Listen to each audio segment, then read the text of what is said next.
खलीज से हुर्मुज तक आग ही आग। ईरान का कहना है कि जवाब जारी है। अमेरिका नई ज़रबों के साथ अब एक तरह से मैदान में है। मशरिक़ वस्ता एक बार फिर बारूद के दहाने पर खड़ा है। एक तरफ अमेरिका ने ईरान पर दोबारा बड़े फजाई हमले किए हैं और दूसरी तरफ ईरान ने खलीज में अमेरिकी फौजी तंसीबात, इत्तेहादी अहदाफ और समुद्री रास्तों के गर्द ऐसा दबाव बढ़ाया कि पूरी दुनिया की नजरें एक बार फिर तेहरान बमुकाबला वॉशिंगटन की जंग पर जम गई हैं। अब सवाल सिर्फ यह नहीं रहा कि ईरान ने हमला किया या अमेरिका ने जवाब दिया।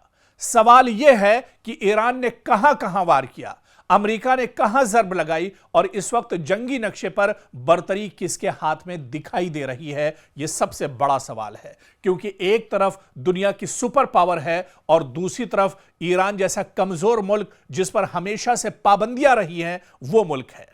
और इसकी बानगी पहले ही ईरान दिखा चुका है। इजराइल के साथ जो जंग हुई वहां पर कितनी मजबूती के साथ ईरान ने जंग लड़ी और दोबारा से जब इजराइल और अमेरिका ने मिलकर हमला किया ईरान के ऊपर, तो ईरान ने उसका जवाब और ज्यादा मजबूती से दिया है।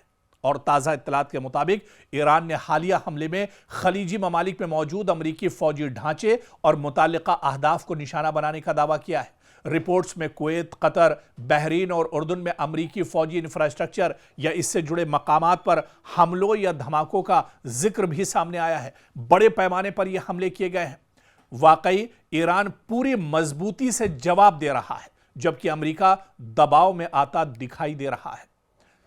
ईरान ने कहा कि उसने खलीज में यानी मशरिक़ वस्ता में अमेरिकी फौजी अहदाफ और जो उसका इंफ्रास्ट्रक्चर है उसके मराकिज पर या उसके जो स्ट्रेटेजिक मराकिज हैं उन पर हमले किए। रिपोर्टों के मुताबिक ईरानी हमलों का दायरा कुवैत, कतर, बहरीन और उर्दून तक फैला हुआ दिखाई दे रहा है। आप देखिए कि एक तरफ अमेरिका ने ईरान के कई शहरों पर हमले किए।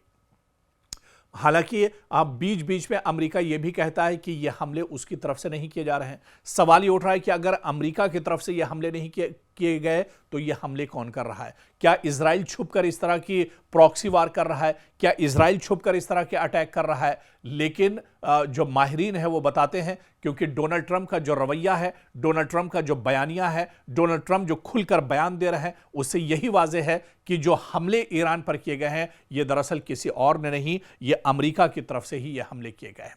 और इसके जवाब में आप देखिए कि ईरान का हमलों का जो दायरा है वो काफी ज्यादा बढ़ा हुआ है। मशरिक़ वस्ता के सिर्फ एक मुल्क, एक शहर या एक जगह को ईरान ने एक बार में टारगेट नहीं किया, बल्कि ईरान ने एक साथ कुवैत, कतर, बहरीन और उर्दन तक हमले किए हैं और ये हमले काफी बड़े पैमाने पर किए गए हैं। इसके साथ साथ अपना हुर्मुज के इर्द गिर्द कशीदगी और जहाजरानी का बहरान भी इस जंग का अहम महाज एक बार फिर से बन चुका है। यानी जंग अब सिर्फ ईरान की सरजमीन तक महदूद नहीं रही, बल्कि खलीज के अमेरिकी सिक्योरिटी आर्किटेक्चर को भी बराह रास्त इस जंग में चैलेंज किया जा रहा है।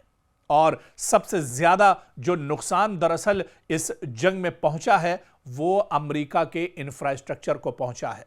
जब इससे पहले जंग रुकी थी उस वक्त जो खबरें आ रही थी कि इस जंग में जो अमेरिका ने झूठ बोला, अमेरिका ने जो दुनिया से छुपाया, लेकिन ईरान ने अमेरिका के तकरीबन 30 से 40 जो उसके जेट फाइटर हैं उन्हें तबाह कर दिया। ईरान को लाखों करोड़ों अरबों डॉलर का नुकसान दरअसल इस जंग में हुआ है और यह जंग अब एक बार फिर से छिड़ गई है। और इस जंग का दायरा जैसे जैसे बढ़ेगा वैसे वैसे अमेरिका और इजराइल को और ज्यादा नुकसान उठाना पड़ेगा। दरअसल ये जंग तो वक्ती होगी, लेकिन इसके जो जख्म होंगे वो देर तक रहेंगे और इन जख्मों को भरने में भी एक लंबा वक्त लगेगा। और यही वजह है कि अमेरिका दरअसल परेशान है, इजराइल दरअसल परेशान है। नेतन्याहू और डोनाल्ड ट्रंप की पेशानी पर दरअसल परेशानी साफ तौर पर देखी जा सकती है।